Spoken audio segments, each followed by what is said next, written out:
자, 우리 스가랴서 이제 묵상하고 있는데요. 8장입니다. 우리 오늘 1절부터 8절 내용 보도록 하겠습니다. 1절, 2절입니다. 만군의 여호와의 말씀이 임하여 이르시되 2절입니다. 시작. 만군의 여호와가 이같이 말하노라. 내가 시온을 위하여 크게 질투하며 그를 위하여 크게 분노함으로 질투하노라.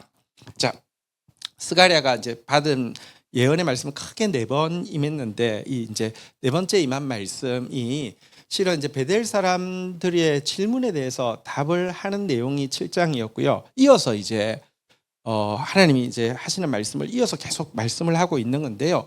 베델 사람의 질문에 답하실 때는 과거의 이스라엘의 모습, 너희들이 망하기 전의 모습, 너희들이 망하기 전부터 행하고 있던 죄, 근데 지금도 행하고 있는 이 죄를 돌아보고 회개하라는 것이 답변이었잖아요. 근데 오늘 내용은 미래에 임할 영광과 축복을 미리 보여주면서 다시 한번 격려하면서 하나님의 일에 온 마음을 쏟으라고 이야기하고 있는 내용입니다. 단지 책망만 하시는 것이 아니라 하나님은요, 하나님 말씀 앞에 나오며 위로를 주십니다. 소망을 주십니다. 비전을 주십니다. 그런 내용인데요. 사실 여러분, 과거 이스라엘 백성들의 모습이 무엇입니까? 종교 행위는 열심히 해요. 금식도 그때도 계속 했어요. 근데 사실은 말씀에 대한 철저한 무관심과 말씀 들으라고 하면 금식할게요 하면서, 말씀 들으라고 하면 헌금할게요, 말씀 들으라고 하면 제사 드릴게요.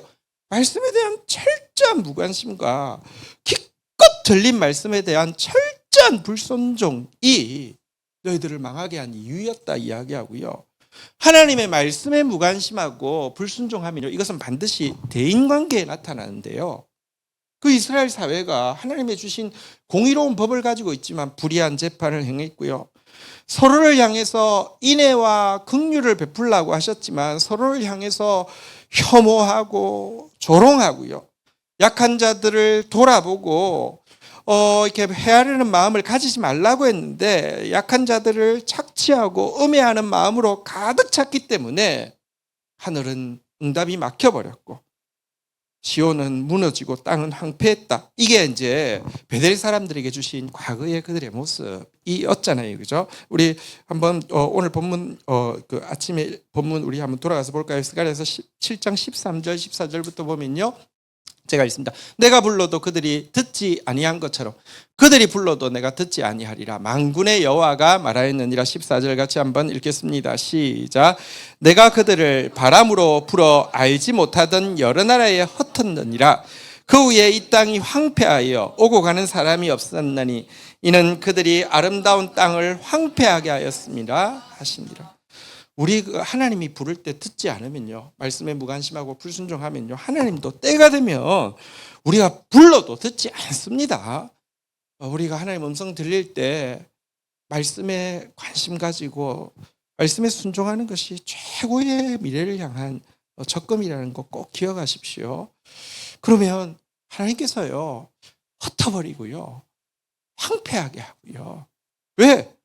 하나님 황폐하기 전에 이스라엘 백성들이 황폐하게 했잖아요. 이 땅에서 불의한 재판만큼 사실은 영혼을 황폐하게 하는 게 없습니다. 서로를 향한 조롱과 착취만큼 사람들의 관계를 깨뜨리는 것이 없습니다. 약한 자들이 고통당하고 계속 힘 있는 사람들은 남들을 음해할 생각들만 하고 있는 사회만큼 진짜 황폐한 사회가 없잖아요, 그죠? 너희가 황폐하겠으니 이 땅을 내가 황폐하게 하겠다 이랬는데요. 오늘 말씀으로 가면요, 1절에 보니까 만군의 여호와의 말씀이 임하였다고 하고, 이전에도 보면 만군의 여호와가 말씀하신다고 하면서 한번 따라하겠습니다. 내가 시온을 위하여 크게 질투하며 그들을 위하여 크게 질투하노라. 그러니까 막 열의에 끌어서 질투한다는 표현을 2번이나 쓰고 있는데요. 범죄함으로 말미암아 무너졌고 범죄함으로 말미암아 황무한 시온인데 하나님이 2번이나 크게 질투한다라고 이야기하고 있는데요. 질투란 사랑한다는 가장 강력한 증거입니다. 사랑하지 않는 사람을 향해서는 절대 질투하지 않습니다.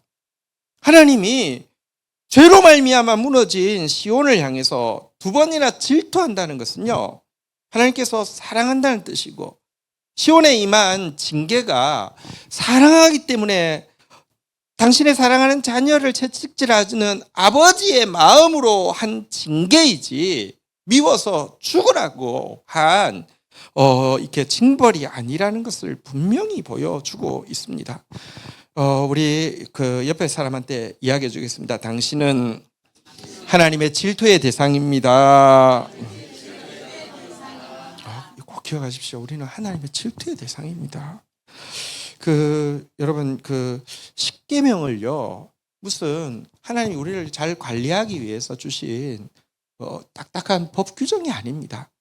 하나님께서 고멜 같은 음란한 우리와 결혼하시면서 주신 결혼 서약문이 십계명입니다. 이걸 잘 알 수 있는 게요, 한 번 십계명을 줘서 내보냈는데 그 사이를 못 참고 우상 숭배하다가 돌판을 깨뜨렸잖아요. 두 번째 돌판을 받으러 갔을 때 똑같이 십계명이 임하는데, 이때 보면요, 출애굽기 34장 14절에 보면요, 이런 말씀이 있습니다. 같이 한번 읽도록 하겠습니다. 시작. 너는 다른 신에게 절하지 말라. 여호와는 질투하는 이름에 질투라 이름하는 질투의 하나님. 하나님 이름이 뭐라고요? 질투라고요. 그러니까 하나님은 사랑이심이라 우리 신약성경에서 보잖아요, 그죠? 근데 진짜 사랑은 질투가 있어요. 그래서 하나님 이름 뭐라고요? 질투라고요. 그러니까 십계명 다시 주시면서 내 이름은 질투야. 난 질투하는 하나님이야. 우상 두지 마. 이렇게 이야기하실 정도로 우리를 질투하실 만큼 사랑하는 하나님이다. 이렇게 이야기하고 있습니다. 그래서 지금 망했는데, 여러분, 그들의 말씀에 대한 무관심과 불순종, 이웃을 향한 진짜 조롱과 혐오와 착취와 은혜로 인해서 망했음에도 불구하고 여전히 하나님의 사랑은요, 불타오르고 있고 질투한다라고 이야기하고 있습니다.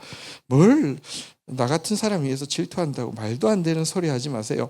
그런 말도 안 되는 소리 여러분이 해서는 안 됩니다. 야고보서 4장 5절 같이 한번 읽어볼까요? 같이 읽겠습니다. 성경은 답답해서 이야기합니다. 시작.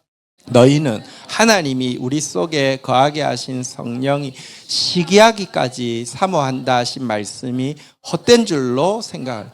하나님 질투할 만큼 우리를 사랑한다는 게 농담인 줄 아냐? 아니야, 진짜라고 이야기하고 있습니다. 우리 옆 사람한테 이번에 한번 찬양하겠습니다. 나는 하나님이 질투할 만큼 사랑하는 사람이에요. 시작. 예, 잘한다. 일렬이 제일 잘하는 것 같아요. 화이팅. 예.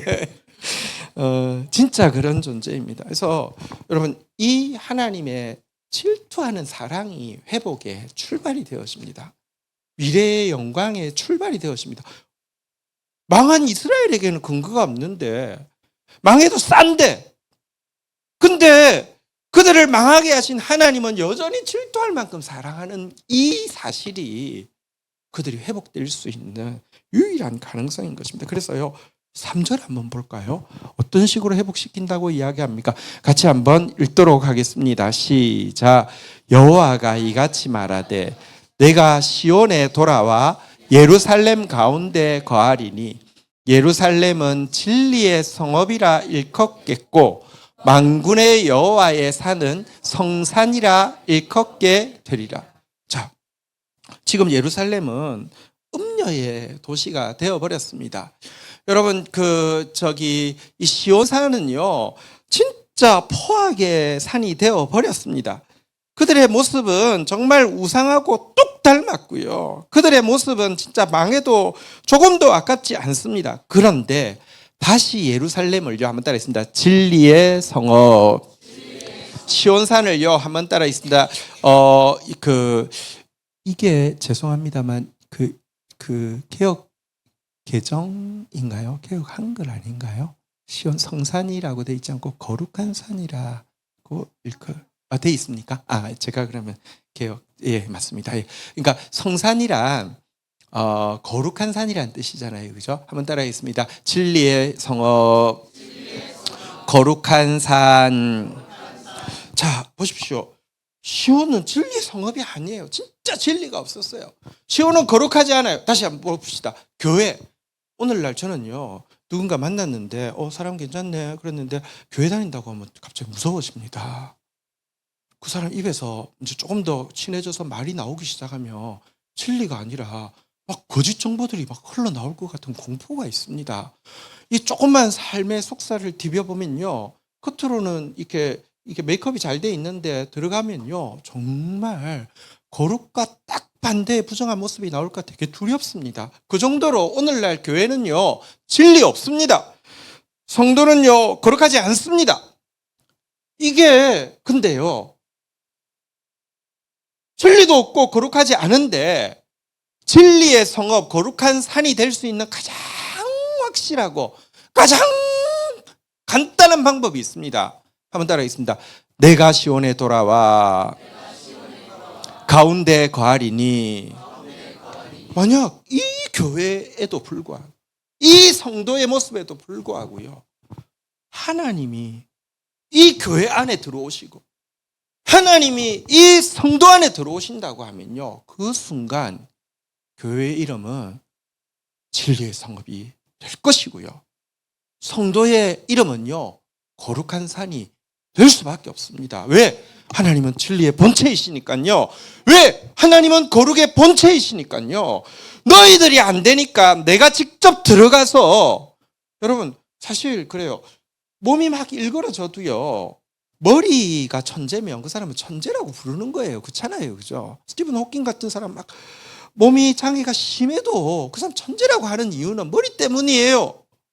주님이 친히 질투하는 사랑 때문에 견디지 못하고 내가 들어가서, 내가 예루살렘을 거룩한 성읍이라고 불렀는데 다시 거룩한 성읍이라고 불리게 하겠다. 내가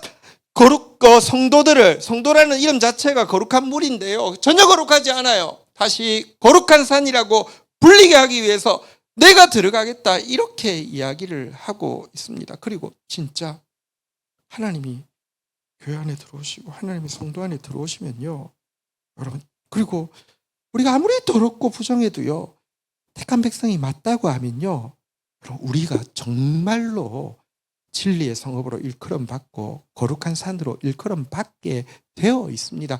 우리 이사야서 11장 9절 한번 볼까요? 11장 9절 같이 한번 읽도록 하겠습니다. 읽겠습니다. 시작. 내 거룩한 산 모든 곳에는 해됨도 없고 상함도 없을 것이니 이는 물이 바다를 덮음같이 여호와를 아는 지식이 세상에 충만할 것입니다. 어떻게 주님이 오시면 거룩한 산, 진리의 성읍이라고 일컬어진다, 이론상 맞는데, 근데 그게 우리까지 영향을 미치는데 어떻게 영향을 미치게 되느냐?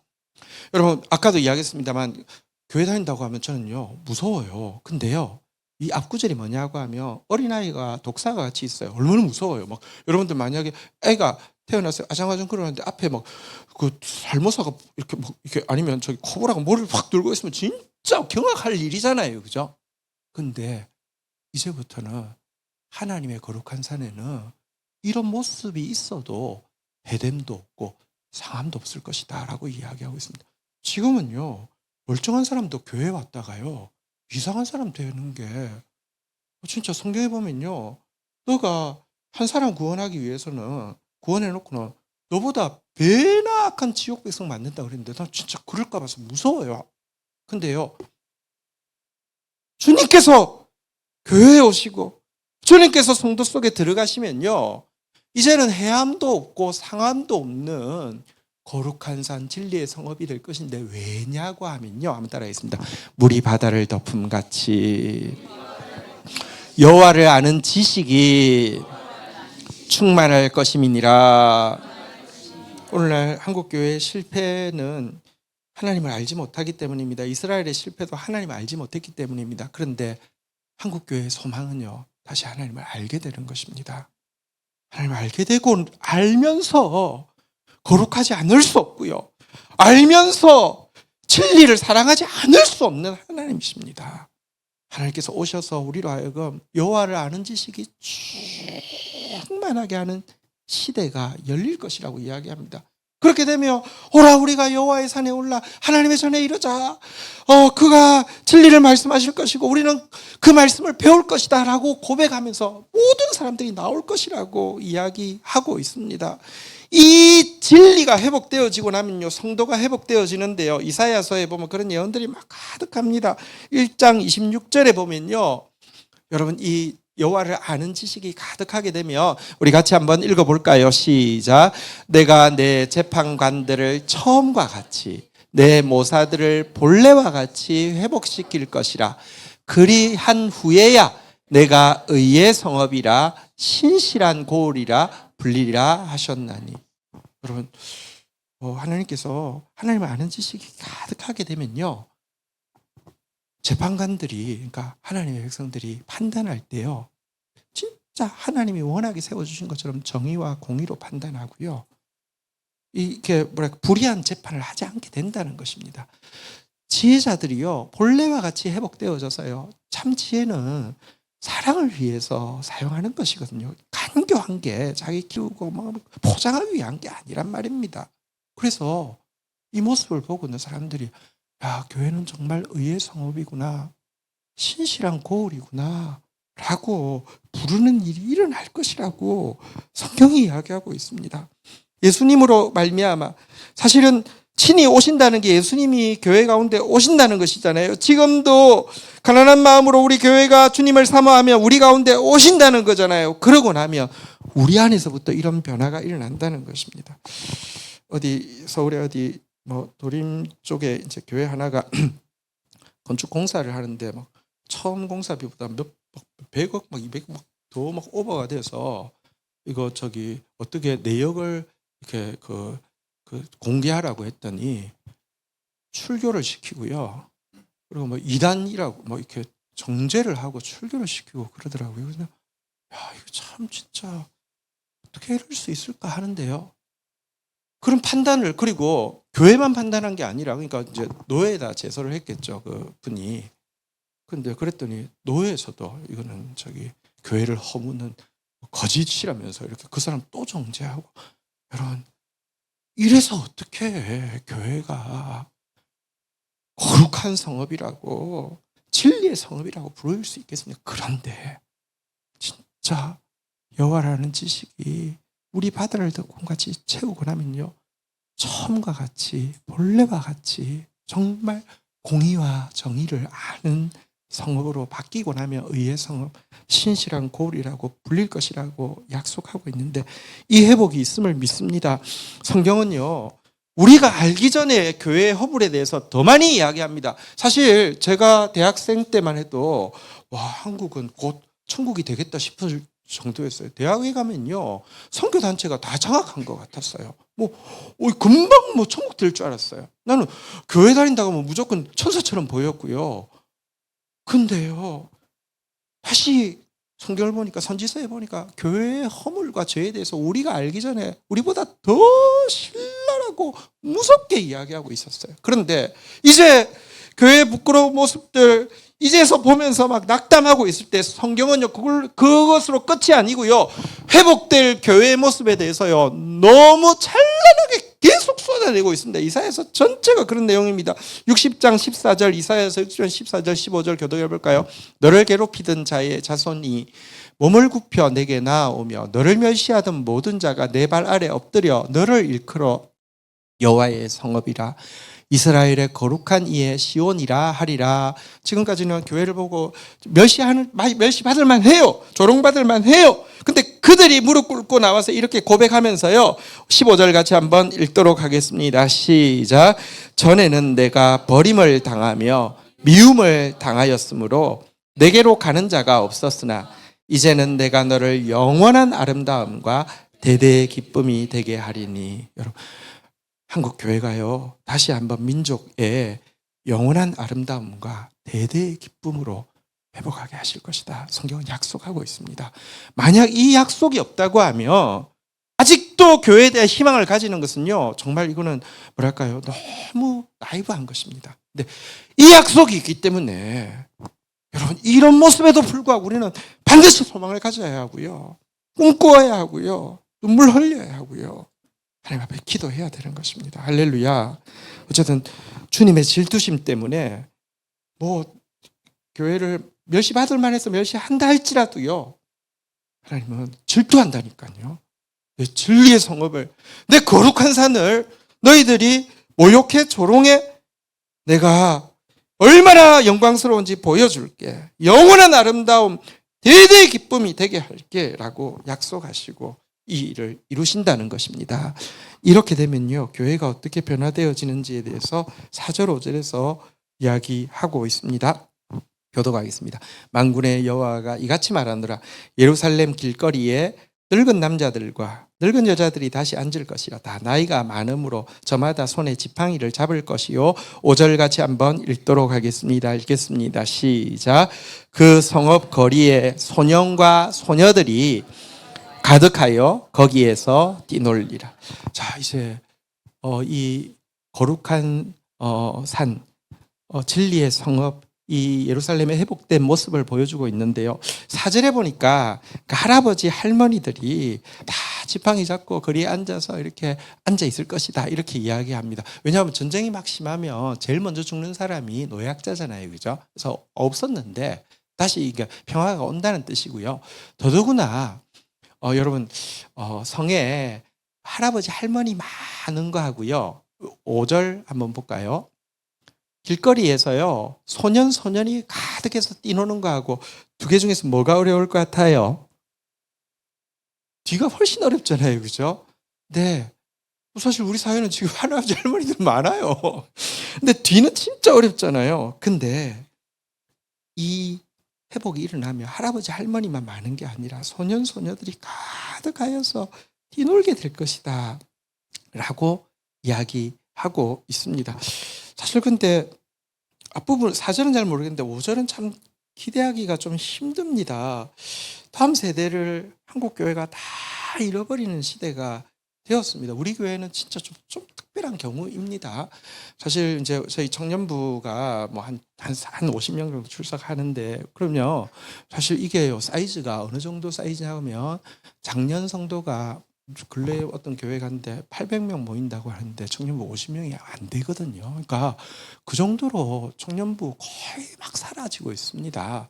근데 진짜 우리 교회는 올해 태어나는 아이들만 내가 정확하게 잘 모르겠어요. 8명인지 9명인지 7명인지 잘 모르겠어요. 너무 많이 태어나고 청년들이 있다는 건 너무 감사한 일인데, 이제 상상할 수 없는 이 일이 하나님의 질투심으로 말미암아 막 일어나게 될 것이다 라고 하는데, 이 말을 믿을 수가 없는 거예요.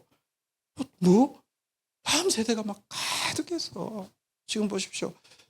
이 땅의 다음 세대 진짜 회복하기 힘든 시대가 되었습니다. 무한 경쟁을 시키고요. 그러니까 정말 뭐 학원 선생님 말씀이 뭐 하나님 말씀보다 더 커요. 이 뭐 입시 뭐 이렇게 무슨 전략이 하나님 뭐 이렇게 진리의 가르침보다 더 무서워요.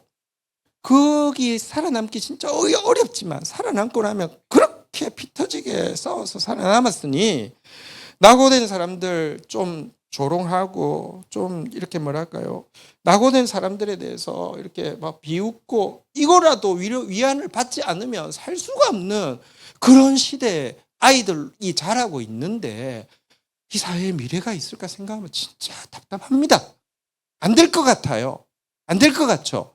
이 예언하면 듣고 있는 사람들이 안 될걸? 혹시 할아버지 할머니 많아지는 건 모르겠는데 저건 안 될 걸 싶을 거예요. 그럴 줄 아시고 그 다음 말씀이 이 말씀은 일방통행이 아니라 계속 우리가 이 절과 절 사이에서 계속 하나님도 듣고 하나님도 말씀하는 거거든요. 6절 한번 볼까요? 같이 한번 읽도록 하겠습니다. 시작. 만군의 여호와가 이같이 이 일이 그날의 남은 백성의 눈에는 기이하려니와 내 눈에야 어찌 기이하겠느냐. 만군의 여호와의 말이니라. 믿을 수가 없잖아요, 그죠? 이 더러워진 교회가 다시 진리의 성읍, 거룩한 산이 되어지고 다 잃어버린 다음 세대들이 가득해가지고 막 뭐 이 성이 좁다고 넓히자고 막 이야기하는 거 상상을 할 수 없는데, 너희 눈에는 기이하겠지만 내 눈에는 하나도 안 기이해. 라고 이야기하고 있습니다. 하나님 앞에서는 그 일이 일어나도 하나님도 깜짝 놀라는 게 아니라는 것입니다. 너무 당연한 것이라는 것입니다. 출애굽을 행하시면서 출애굽 15장 11절에 보면 하나님이 이렇게 어떤 분이신지에 대해서 여러분 출애굽의 기적을 경험한 사람들은 이렇게 노래하고 있습니다. 같이 한번 읽어보도록 하겠습니다. 시작.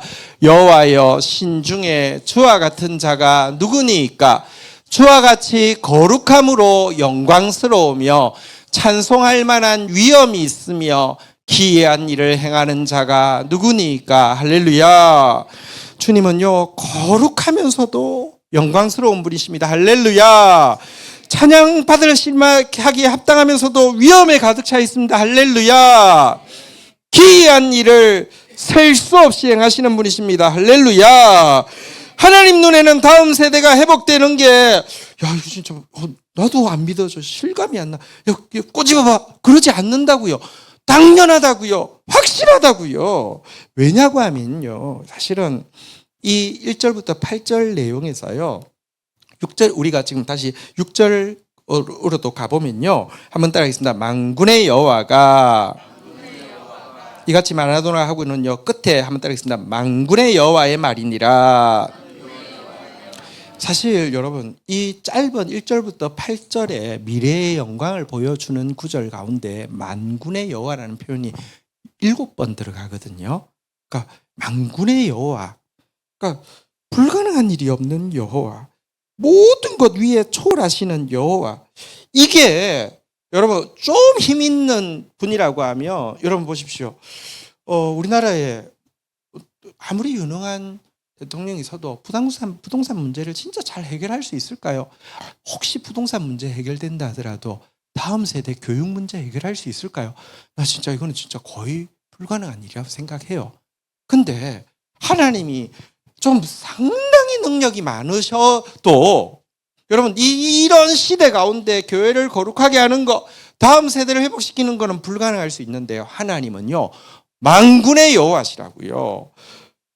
모든 것 위에 초월하시는 능력의 하나님이시라고요. 하나님이 만군의 여호와이기 때문에 다음 세대의 회복은 기이한 일이 아니라 하나님께는 기적이 상식입니다. 할렐루야.